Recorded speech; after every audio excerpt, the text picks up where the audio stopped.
Alright guys, today I'll be reviewing Bobcat at Six Flags Great Escape. This is the 2024 Gravity Group Family Wooden Coaster at Six Flags Great Escape, and I had some lofty expectations going in. I thought this thing could be top 30, and it is not top 30, but I will tell you, it's still a really good coaster that's definitely tame enough to accompany younger guests, but definitely intense enough to satisfy someone like me. So I'll get into this in this review.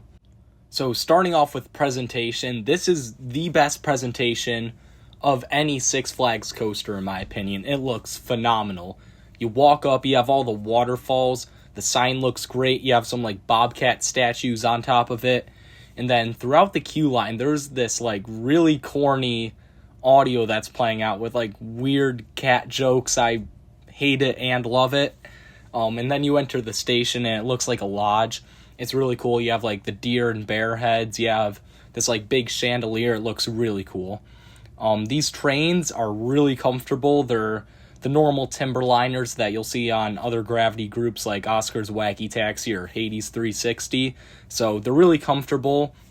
And another thing to note about these trains is they do lock in position when you pull them down. So if you can get some good room at the start, then you don't have to worry about holding it up.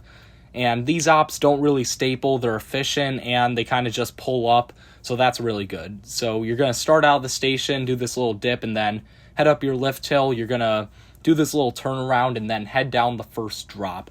This is a good moment of flowjector in the back few rows. The front rows don't really do anything, but yeah, it's a nice way to start the ride in the back.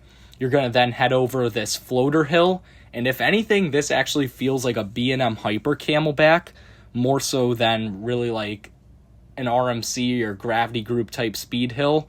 This is really good sustained floater airtime. Definitely one of the better parts of the ride. But after this, you're going to unfortunately head through the worst part of the ride, and that is this trick track double up. This part really left me wanting more. I will also say that which side you're on really makes a difference, because I especially noticed that on this trick track double up, because the load side gets a little bit more on the first up, but then the unload side definitely gets more on the second up. And I'll say for every other element, unload side's the way to go. So that's honestly more important than getting the back row, which is in my opinion the best row on this ride. But if you can, get a middle row unload side over a back row load side. But anyway, you got this trick track double up, you get a little floater going up into this first up, and then the second one does absolutely nothing if you're on that load side. On the unload side, it's a very weak pop of airtime, but it really disappointed me. But then you've got the second best moment on the ride. That's this turnaround broken up by a speed hill. This is a good ejector pop here.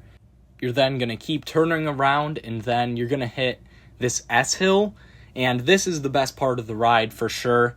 This has the same ejector as before, but combined with a little bit of laterals.